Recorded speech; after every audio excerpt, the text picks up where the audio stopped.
kula kitimoto. Watu ngoyo niko maisha kwa mimi nakula kitimoto.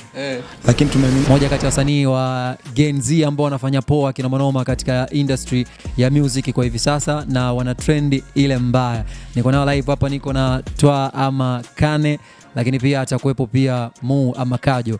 Bwana bro, mambo vipi? Kama bro. Unyama? Alhamdulillah. Bwana, kwanza kupatikana kwenu kwa Mabantu, yani ilikuwaje mpaka mkakutana mkaunda kundi? It's a blessing to us. Mwenyezi Mungu tu aliam mpango yake, unajua zile haikuandaliwa kwamba tuanze tunajua. By the sorry sauti yangu imekwama kwa sababu ya performance back to back. Lakini ni mipango Mwenyezi Mungu tu mwenyewe. Na imani nilitamani kuona kiwanda cha Bongo Flava kinabarikiwa kundi, especially now kuna uhaba makundi, unajua. Kwa hiyo kitokea kundi kwetu ni baraka, hata singekuwa tu Mabantu. Kwa kutulisabrace na tunamshukuru Mwenyezi Mungu mwenyewe. Yes, ni mipango yake tu Mwenyezi Mungu. Na ile kwa nini jina Mabantu? Yaani jina la Mabantu litokea wapi? Okay, ni zamani. Kwa kuna producer anaitwa Katic Touch. Na kipeko makomando ndio kunafanya vizuri sana. So akatupa jina nyinyi mna ubantu kwenye muziki wenu, unajua zile. Safikiri unaelewa bantu nini? Nyinyi mna ubantu, unajua zile. Kwa hiyo tupo bantu kwa mshaziko kwa sababu tupo wawili. Tukajua ambao tuondoke tena Mabantu. Okay. Yeah. Makundi mengi yamekuwa yakivunjika sasa hivi. Yaani kuna makundi ambayo yameanzishwa kabla ya kundi lenu lakini yamevunjika. Yaani nyinyi mmeweza vipi kuwithstand na kuwa na umoja huo na mnaishi kama familia yani mpaka sasa hivi? Nini hasa siri ya kuwa kundi lenu liko strong mpaka hivi sasa? Ndio hivyo, unaweza kusema Mungu huyo atupangi. Mwenyezi Mungu anapanga, unajua. Unaweza kusema mimi nataka nianzishe sasa hivi na ukaona kila kitu na isiwe. So ni baraka Mwenyezi Mungu mwenyewe tu mipango yake. Natamani maybe kuona Mabantu Classic kwa Mungu anafanya vizuri. Tunasoma sisi ni wanadamu pia, tuna vinyongo, tunakasirika, tunawajeze, lakini mwisho siku Classic kwa Mungu Mabantu Classic kukua na inazidi kufanya vizuri. Mwisho siku ni baraka na Mwenyezi Mungu anapenda kuona Mabantu anafanya vizuri. So ni mipango tu Mwenyezi Mungu mwenyewe. Na haijawahi kutokea labda kwenye kundi lenu mkakwazana ile kiasi kwamba ukaona yani mkafika stage ile kwamba bora ile kundi livunjike? Hapana, ndio nikasema sisi na wanadamu tuna kama ulivyo unakasirika, kuna muda unaumia, unajifeel tofauti, unajua. Hata sisi pia hivyo, lakini kuna kazi na kuna maisha yetu personal, unajua. Kwa hiyo tulijaribu kuyatenga maisha yetu binafsi na kazi. Tukiwa kwenye kazi Mabantu, tukiwa kwenye maisha yetu binafsi tutaishi maisha yetu binafsi. Kwa hiyo tumeweza kutenganisha hizo. Ndio maana mpaka leo unaona tupo pamoja na sisi tunazidi kufanya vizuri. Yes my brother. Na ni moja kati ya wasanii ambao either yani mkitoa ngoma lazima zitrend. Yani hamjawahi kufanya ngoma ambayo haijawahi kuwa kwenye peak yani. Na mmekuwa mna maneno fulani hivi ambayo yanakuwa yanaenda sana kwenye ngoma zao. Yaani kuna maneno moja mbili tatu ambayo yatakuja kufanya ngoma inakuwa kubwa zaidi. Lakini hapa juzi mmeachia mara 6 ambayo mlikuwa mmefanya miondoko ya singeli. Lakini pia ndani ya muda mchache ikatoka tena ngoma ambayo mmefanya na Tunda. Na kipindi hiki ni kipindi ambacho tukao zinatokea hizo changamoto za hapa na pale. Ile support kwa wasanii imepungua kwa baadhi ya wasanii. Nyinyi mmejiamini vipi mpaka kutoa ngoma back to back, ngoma 2 ndani ya muda mfupi? Okay, cha kwanza ni nyimbo ambazo tumeshirikishwa, sio zetu official. Lakini hiyo bado naongea kwamba ni baraka au sio, na Mabantu wana nafasi nzuri na pendwa kwenye muziki wetu. Nafikiri ni watu ambao tunaishi maisha kweli na mashabiki zetu always ni watu ambao tumetokea mtaani, kwa tunaelewa mtaa unataka nini. Kwa hiyo tunachokifanya ni rahisi kuconnect na mtaa kwa sababu hata umetokea huko. Na kweli kama ulivyosema kulikuwa kuna masuala hayo ya maandamano na nini, lakini mwisho siku maisha lazima endelee, na tunaamini mashabiki zetu still wanapenda wasanii wao na wana support muziki mzuri, kwa sababu inawezekana kweli tukatuna kwa kwanza au kukwazika ni swala la kawaida kwenye maisha ya kibinadamu. Inawezekana kweli maybe kuna sehemu ambapo kuna watu wamekosea au sio, lakini mwisho siku ni binadamu wote sisi tunakosea, hatujakamilika. Hata Mwenyezi Mungu anajua hivyo, hata wenyewe pia mashabiki zetu wanajua hilo. Yes. Okay. Na mmekuwa ni moja kati ya wasanii ambao ni stage killers sana. Yaani hamjawahi kufanya show alafu show ikawa mbovu hata siku moja. Yaani sio kwenye kutoa wimbo tu kali na nyimbo kutrend na nini, lakini pia mmekuwa moja kati ya wasanii ambao kwenye performance hamnaga kazi ndogo. Yaani nini hasa ile siri ya ile energy na power na namna mnavyoondoka na kijiji? Tuje kwako sasa. Nafikiri hiyo ni moja ya spirit ambayo tulikuwa nayo kabla hatujapata nafasi hizi. Tulikuwa tunatamani tufikie stage hizo za kupokelewa na mashabiki na kufanya vizuri katika kila hatua ambayo tunayoipiga. So kutoka tulipotokea mpaka sasa tulipo, hatuna kazi ndogo na tunamshukuru Mwenyezi Mungu. Tumekuwa ni watu ambao tunapendwa kila siku. Hata hapa tulipokuwa tupo Singida, nafikiri ni mara ya pili tunarudi, lakini sifa za kwanza zilikuwa noma na sasa hivi itakuwa noma zaidi na hata mapokezi yamekuwa mazuri. So iko ni kitu ambacho tulikuwa tukiishi nacho na mpaka kesho tunaendelea kuishi nacho. Hata tuwe level gani, inapofikia swala la kazi basi tunafanya to the maximum. Okay.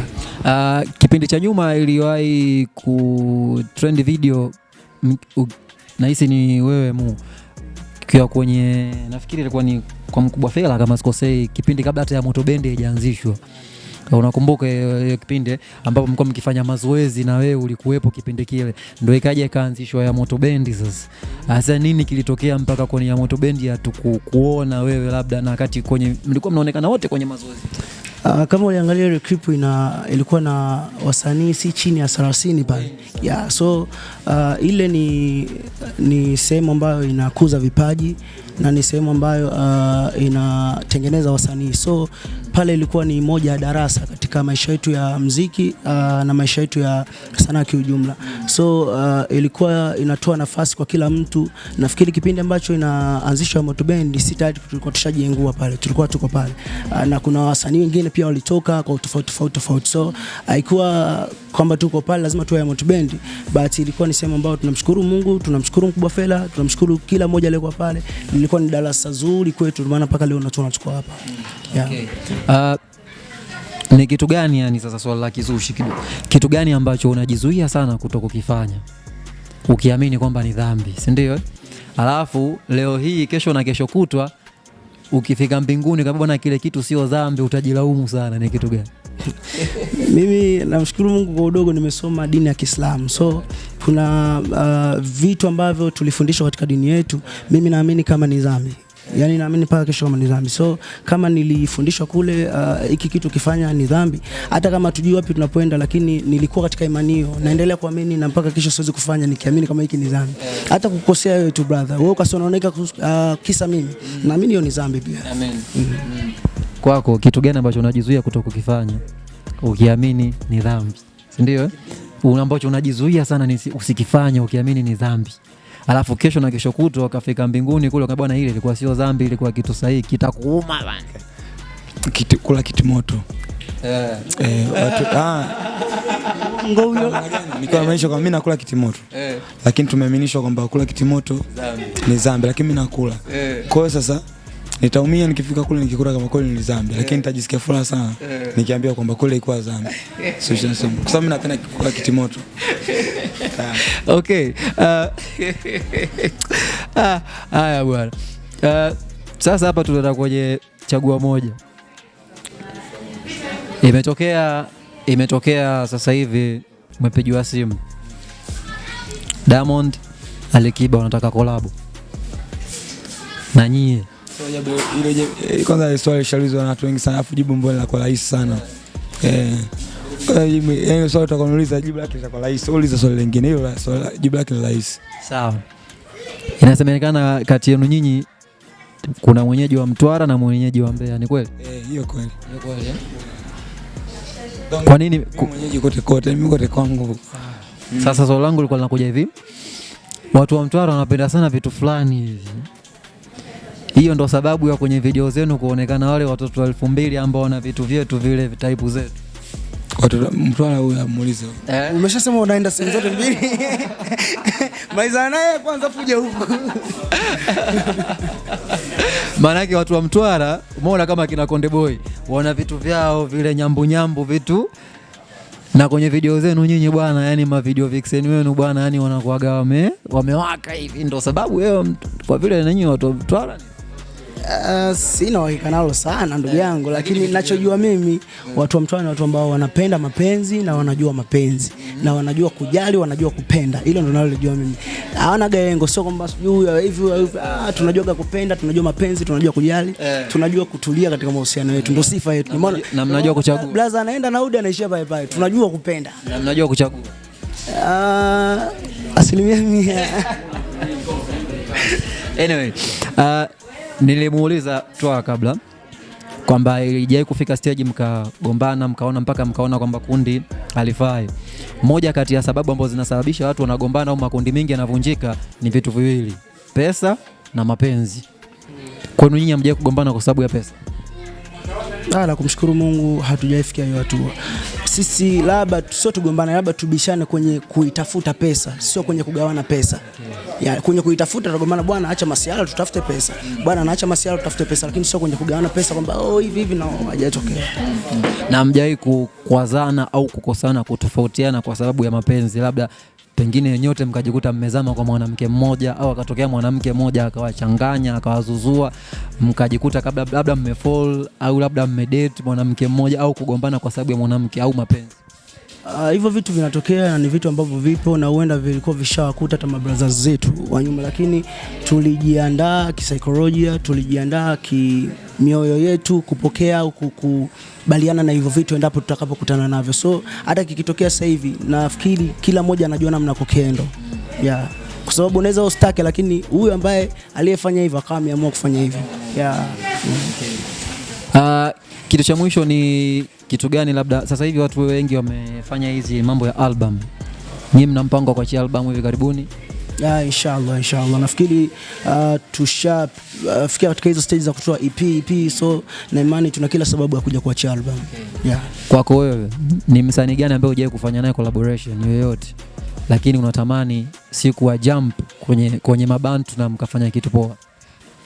Kuna wasanii wengi ambao tushafanya nao collab na kuna wasanii wengi pia baadhi ambao hatujafanya nao collab.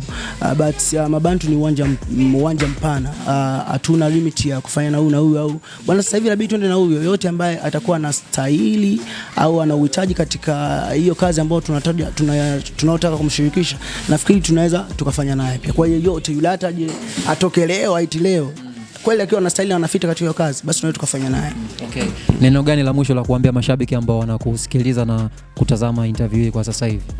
Bana, sina mengi ya kuongea zaidi ya kuwapenda na kuwashukuru kwa kila support ambao wanajitahidi kutupatia, hajai kutuangusha kwa kweli. Na sisi tunaahidi hatutakuangusha, hatujawaangusha. Neno gani la mwisho la kumalizia brother wangu Kane kwa mashabiki ambao wanatutazama na kutusikiliza kwa sasa hivi? Bana, tunawapenda sana, zidi kusupport muziki wetu. Au sio? Bado safari ndefu.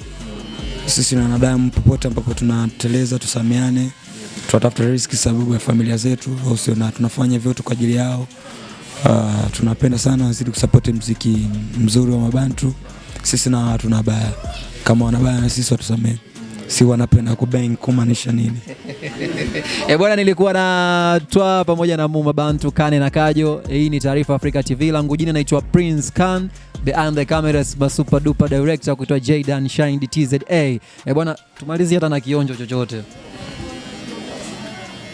Unacheka unajachekeshwa, upendo wa kweli upo brother, mchawi pesa. Bila hata pleasure, shemeji analika, tatizo lako wengi tu hapo. Squeeze unatoka sana unafoka, kirudi kiomba mchezo unadai umechoka. Hivi kweli umechoka au yangu ndo umechoka? Mbona kwanza ulitakata kama umechoka? Asante sana wanangu. Bwana ciao, this is Taarifa Africa TV na mimi ni Prince Khan, and the cameras my brother Jaydan Shine. Nilikuwa na mabantu hapa, tumeungwa kina manoma. Endelea kusubscribe, follow pamoja na kulike mitandao yote ya kijamii. Ciao.